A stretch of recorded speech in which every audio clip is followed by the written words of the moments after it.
It was a freezing winter evening in New York City, the kind that made the skyline shimmer like a city carved from ice. Inside one of Manhattan's most exclusive restaurants, a table of powerful men sat surrounded by quiet luxury. Their suits were tailored to perfection, their watches glittered with pride, and their conversations carried the weight of money and ego. At the head of the table sat Richard Wallace, a billionaire known for his brilliance and feared for his ruthlessness. He had built an empire from the ground up. But on this night, as he prepared to sign a deal worth billions, a single whisper would change everything. Just as the waiter approached with another round of wine, a young waitress, nervous, yet strangely composed, leaned in and softly said, "Don't sign that." The entire room froze.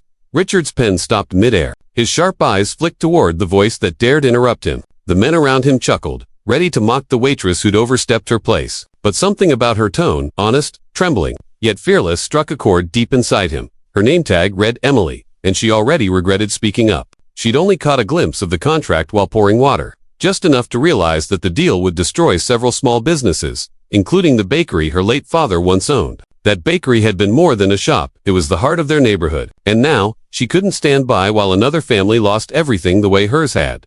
Richard sat still, his thoughts suddenly louder than the chatter around him. The promises of profit and power no longer sparkled, they stung. For years, he had traded compassion for success. His home was grand, but empty. His fortune was vast, but hollow. And now, this young woman, a stranger, had reminded him of something he'd long forgotten: humanity. He set the pen down. The room went silent. "Richard, what are you doing?" One partner hissed, "This deal is everything." Another snapped. But Richard simply replied, "Maybe everything isn't what I need anymore." The meeting ended in stunned silence. Emily braced herself to be fired. But instead, Richard walked up to her, not with anger, but with gratitude. "Thank you," he said quietly, "for having the courage to stop me." That night, he couldn't sleep. Her words replayed over and over, "Don't sign that." He reviewed the documents himself, and what he found made his stomach turn. Emily had been right. The deal was cruel, corrupt, and exploitative. He canceled it immediately. Over the next weeks, Richard began visiting the neighborhoods his empire had hurt. He met families who'd lost their businesses, workers struggling to survive, and children whose futures had been stolen by greed. And with each handshake, each tear, something inside him changed.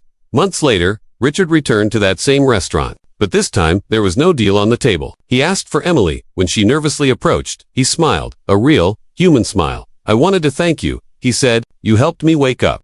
Then, he told her about something new, a foundation he had started. The Second Chance Fund. Its purpose was to help small businesses rebuild, support single parents, and restore communities torn apart by greed. And he wanted Emily to be part of it. Not as a waitress, but as someone who understood what courage and kindness truly meant.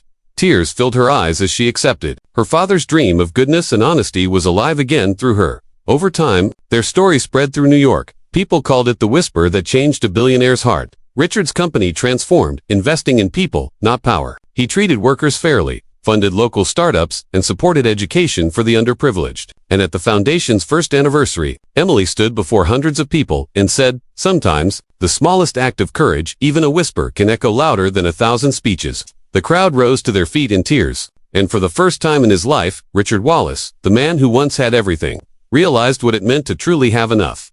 If this story touched your heart, don't forget to like, share, and subscribe to Whispers of Kindness, because kindness doesn't need wealth or power. It just needs a little courage.